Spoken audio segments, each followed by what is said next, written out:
Since our inception, UFCW Locals 175 and 633 have come a long way in the labor movement. The rights of our members and the rights of working people have always been at the forefront. We strive to provide the best representation, which workers should and continue to expect from your union. As we grow as an organization through mergers and organizing, not only do we strengthen our membership, we strengthen our resolve to better understand each individual in our community.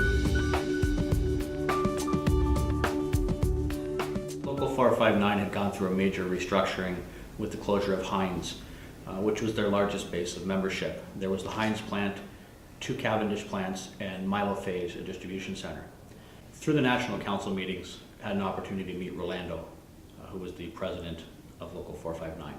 And we started entering into conversations about the kind of services that we're able to provide for the members, whether it's training and education, benefits, WSIB, and just the level of service that we're able to bring with the scale that we have with the local.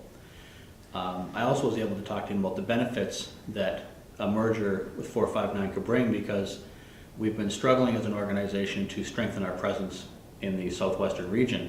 And now that we have an office in Leamington, we've taken the opportunity to rebrand the office as Locals 175 and 633, but we're also utilizing this as our opportunity, and for those that have driven by the office, we're using our new slogan. And our new slogan is the local union for all workers. And the reason we're doing that is that UFCW unto its own as a name doesn't necessarily resonate or operate in clarity that what does UFCW mean. By adding the local union for all workers, there's 2 things. We're identifying UFCW as a union, and I truly do mean this, we are the local union for all workers. We have a broad base of representation, we represent all sectors, and we represent them well. I actually joined Local 459 in 1986.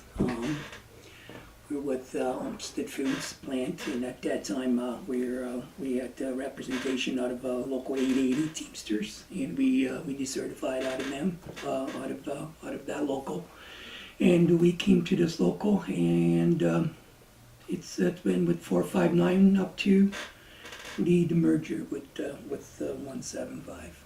Once the Heinz closure, which all began, the announcement, I'll never forget the day of November the 14th, 2013.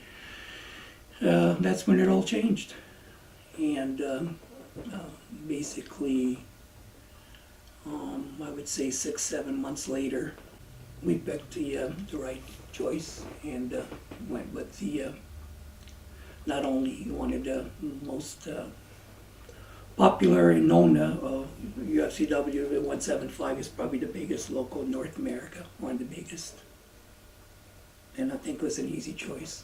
We're in good hands. I believe that Hyberic Ankle members, Cavendish members, Milo members, all the former 459, I think they have reason to be optimistic and happy with the fact that they have a union with a strong backbone to be there for them when they need to. I've been in the service department of Pepsi since the early 80s. I started there in '79, did a little delivering, and I ended up in the service department. I don't know for sure, it's a long time ago, but in the early 80s, and kind of been there ever since. At that time, we were with a different union that we weren't having exactly great success with, so we looked for an alternative and found a pretty good landing spot. That was actually BFCSD at the time, Brewers, Flour, Cereal, and Soft Drink, which became 278W. That would have been in 84 to 85.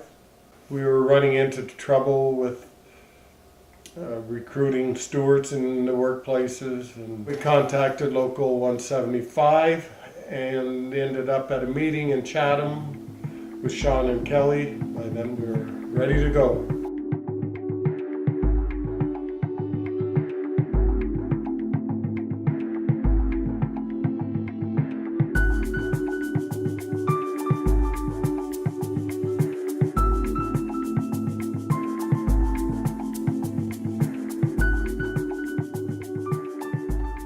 I would thank Dan Bondi, the former president of 633, who's, in my view, done an outstanding job of representing his members over the years. And I look forward to working with May Chalmers. I've negotiated with May. May and I have had great conversations. We don't always agree, and I love that. May will represent the members to the highest degree. Mary Lou Mallett, Secretary-Treasurer of 633, although quieter at times, is definitely a force to be reckoned with, and the two of them will do an amazing job for the membership of 633.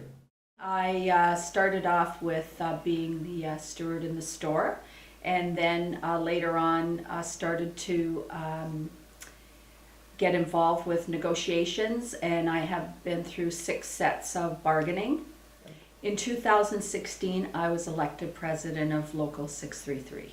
I'm very fortunate to have been involved with the union and to have had a union to support me through the years. I'm very happy that they were there, and that's the reason I have benefits and pension, and I think that's why I got involved, because of how much good it does for the workers. I have friends that work in different environments. Some work at Walmart, and I see how they're treated badly. I really believe that the union is the reason that we have what we have today.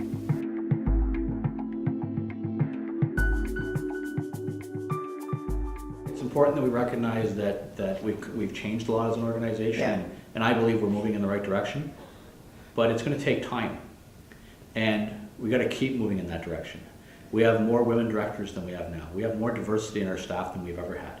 That path has to continue, and will continue.